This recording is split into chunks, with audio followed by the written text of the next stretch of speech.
दोस्तों साल 2025 का बजट जल्द ही अनाउंस होने वाला है और इसमें डिफेंस बजट कितना होने की उम्मीद है और क्या क्या बड़े चेंजेस देखने को मिलेंगे, इसके बारे में इस वीडियो में बात करेंगे। इसके अलावा दूसरी खबर, अमेरिका द्वारा रूस पर लगाए गए प्रतिबंधों के बावजूद भारत और रूस के व्यापार ने रिकॉर्ड तोड़ दिए हैं। इसके बारे में भी इस वीडियो में आगे बात करेंगे।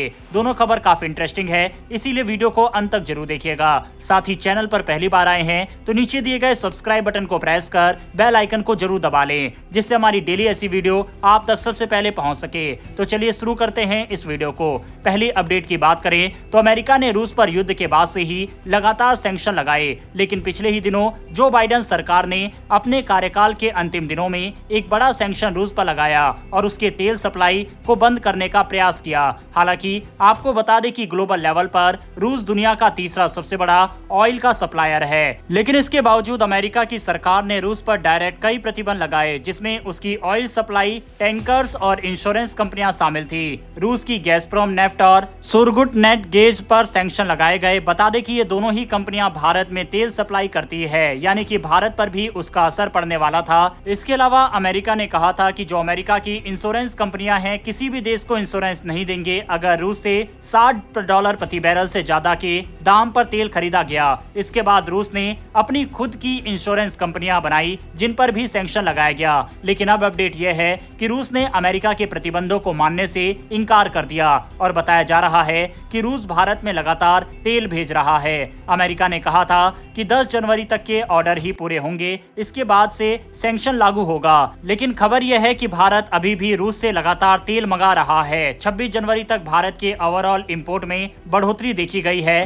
भारत में 11% शिप ऑयल टैंकर बढ़े हैं जो लगातार रूस से भारत आ रहे हैं। इसके अलावा 3 तो ऐसे टैंकर्स भी हैं जो अमेरिका के सैंक्शन लिस्ट में शामिल थे। रिपोर्ट में कहा जा रहा है कि कई टैंकर तो साउथ कोरिया के पोर्ट पर खड़े हैं जो नॉन सैंक्शन वेसल में ट्रांसफर होकर भारत आएंगे। कुछ जहाज समुद्र के बीच में हैं जो भारत की ओर अपना रुख कर चुके हैं। दरअसल उम्मीद ये भी जताई जा रही है कि अमेरिका में अब डोनाल्ड ट्रंप की सरकार है और ऐसे में रूस पर प्रतिबंधों में कमी आ सकती है। इसके अलावा अगर रूस पर प्रतिबंध लगे भी हैं तो ग्लोबल लेवल पर तेल के सप्लाई पर असर पड़ सकता है। हालांकि भारत ने और रूस के अलावा अपने ऑयल इंपोर्ट मार्केट को खोज लिया है। भारत अब इराक, सऊदी अरब, यूएई और अंगोला जैसे देशों से भी तेल खरीद रहा है। इसका असर भारत में तेल की कीमतों में बढ़ोतरी हो सकती है, लेकिन भारत के तेल सप्लाई पर इसका कोई असर नहीं पड़ेगा। फिलहाल अमेरिका की नई सरकार क्या कुछ बदलाव करती है ये देखने वाली बात होगी, लेकिन ये तो साफ है कि अमेरिकी प्रतिबंधों को दरकिनार करके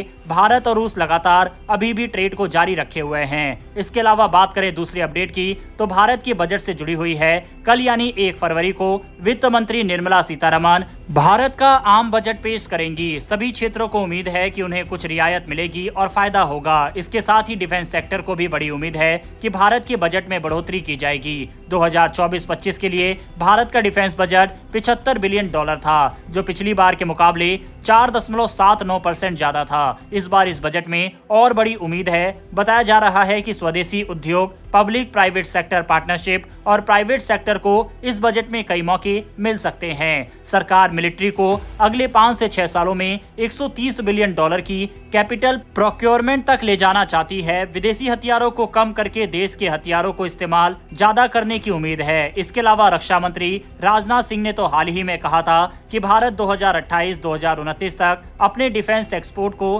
50,000 करोड़ का भी कर लेगा, जो अभी 21,803 करोड़ रुपए है। भारत के डिफेंस बजट पर दुनिया की नजरें हैं और सरकार इस बार इंफ्रास्ट्रक्चर डेवलपमेंट के साथ आधुनिक तकनीक और हथियारों को सेना के लिए शामिल करना चाहती है। डिफेंस एक्सपर्ट का कहना है कि भारत अपने एरोस्पेस के साथ अपने डिफेंस क्षमताओं को बढ़ाने में काम कर रहा है। ग्लोबल स्पेस इकोनॉमी में भारत की भागीदारी को बढ़ाने की उम्मीद की जा रही है। भारत अपने स्वदेशी मैन्युफैक्चरर्स को सपोर्ट कर सकता है। पब्लिक और प्राइवेट सेक्टर को भी पूरी उम्मीद है और पॉलिसी फ्रेमवर्क के साथ भारत दुनिया में ग्लोबल लीडर बन सकता है। इस बार के बजट में भारत के आत्मनिर्भर और मेड इन इंडिया जैसे प्रोग्राम पर भी डिफेंस सेक्टर का बजट खर्च का फोकस हो सकता है। खास बात यह है कि ये सब आत्मनिर्भर भारत के विजन के साथ होगा। हमारी सेना का आधुनिकीकरण, सीमा और तटीय सुरक्षा को मजबूत करना और भविष्य की जरूरतों के हिसाब से फैसला लेना इस बार के बजट में अहम होगा। ड्रोन इंफ्रास्ट्रक्चर को बेहतर बनाने पर फोकस करना भी जरूरी है। आपको बता दें कि साल 2023 में सबसे ज्यादा बजट अमेरिका का था। उसने 916 बिलियन डॉलर डिफेंस सेक्टर में खर्च किए। चीन दूसरे नंबर पर था, जिसका बजट